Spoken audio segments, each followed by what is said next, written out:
Hello dear students, how are you. कैसे हैं आप सभी। आइए हम लोग आज स्टार्ट करते हैं एनसीईआरटी क्वेश्चंस क्लास 11th की चैप्टर 3 का, या motion along a straight line. Motion along a straight line.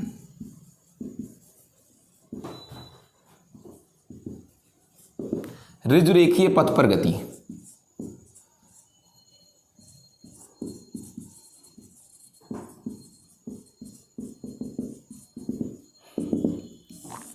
Okay, and question number 3.1। Question number 3.1 is saying, कह रखा है कुछ एग्जाम्पल्स दिए हैं और उन एग्जाम्पल्स में कौन से ऐसे एग्जाम्पल्स हैं जिनमें आप ऑब्जेक्ट को पॉइंट ऑब्जेक्ट मान सकते हो।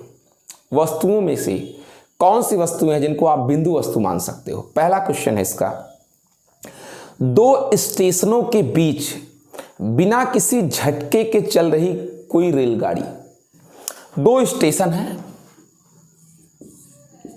ए एंड बी, इनके बीच कोई रेलगाड़ी चल रही है, कोई झटका नहीं, कोई फ्रिक्शन नहीं, ठीक, कोई जर्किंग नहीं। कह रहा है क्या आप उस रेलगाड़ी को, ट्रेन को पॉइंट ऑब्जेक्ट मान सकते हो। जी हां, माना जा सकता है। क्यों? क्योंकि दो स्टेशनों के बीच का जो डिस्टेंस है, उस डिस्टेंस के कंपैरिजन में ट्रेन की खुद की लंबाई बहुत कम होती है, तो आप उसको बिंदु वस्तु मान सकते हैं। दूसरा ऑप्शन है इसका, तो दूसरा एग्जाम्पल पूछ रहा है, क्या ये भी है, किसी वृत्तीय पथ पर, सर्कुलर पाथ पर साइकिलिंग कर रहे किसी आदमी के ऊपर कोई अगर बंदर बैठ जाए।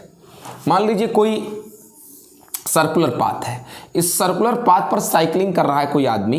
कह रखा है अगर उस आदमी के ऊपर एक बंदर बैठ जाए तो क्या आप इस बंदर को बिंदु वस्तु मान सकते हो, पॉइंट ऑब्जेक्ट। जी हाँ, क्योंकि इस पाथ के कंपैरिजन में या फिर इस रेडियस के कंपैरिजन में उस बंदर की साइज बहुत छोटी है, तो माना जा सकता है उसे बिंदु वस्तु। अगला है, कह रखा है कि अर्थ सरफेस से स्ट्राइक करने के बाद कोई क्रिकेट की गेंद को क्या आप मान सकते हैं। ठीक है, क्या चीज बिंदु वस्तु मान सकते हैं। अब ये बात सोचने की है, क्या आप अर्थ कह रहा है जमीन से टकरा करके तेजी से मुड़ने वाली क्रिकेट की कोई फिरकती गेंद को, ठीक है ना, क्या आप मान सकते हैं, क्या चीज बिंदु वस्तु। तो मैं आपको एक चीज बता दूं कि फिरकती क्रिकेट की गेंद, फिरकती, आप इसको बिंदु वस्तु नहीं मान सकते। क्यों? क्योंकि रीजन ये है, कोई भी बिंदु वस्तु घूर्णन गति नहीं कर सकता।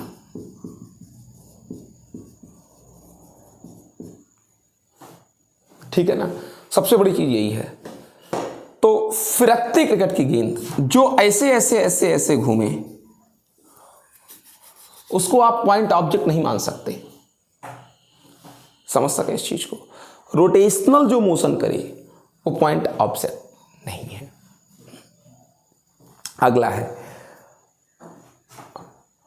किसी मेज के किनारे फिसल कर गिरा कोई बीकर। नहीं, अगर मेज से कोई ऑब्जेक्ट नीचे गिर रही है, मैं आपको बता दूं मेज से ये हाइट बहुत कम है और बीकर की जो साइज है उस हाइट की तुलना में बहुत कम नहीं है। अगर ये बीकर की साइज हाइट की कंपैरिजन में बहुत कम होती तो इसे हम मान लेते पॉइंट ऑब्जेक्ट, लेकिन हाइट की कंपैरिजन में इस बीकर की साइज बहुत कम नहीं है, तो ये पॉइंट ऑब्जेक्ट नहीं हो सकता। क्रिकेट की गेंद वाली क्वेश्चन में आपको हल्का सा कंफ्यूजन और तेज सही कर दूं। क्या चीज की कोई भी क्रिकेट की गेंद, ठीक है ना, वो बिंदु वस्तु नहीं हो सकती है। ठीक है ना, क्योंकि वो फिरक रही है। तो फिरकती क्रिकेट की गेंद बिंदु वस्तु नहीं हो सकती क्योंकि वो घूर्णी गति नहीं कर सकती है। ठीक है ना, चलिए आगे देखें क्वेश्चन नंबर 3.2।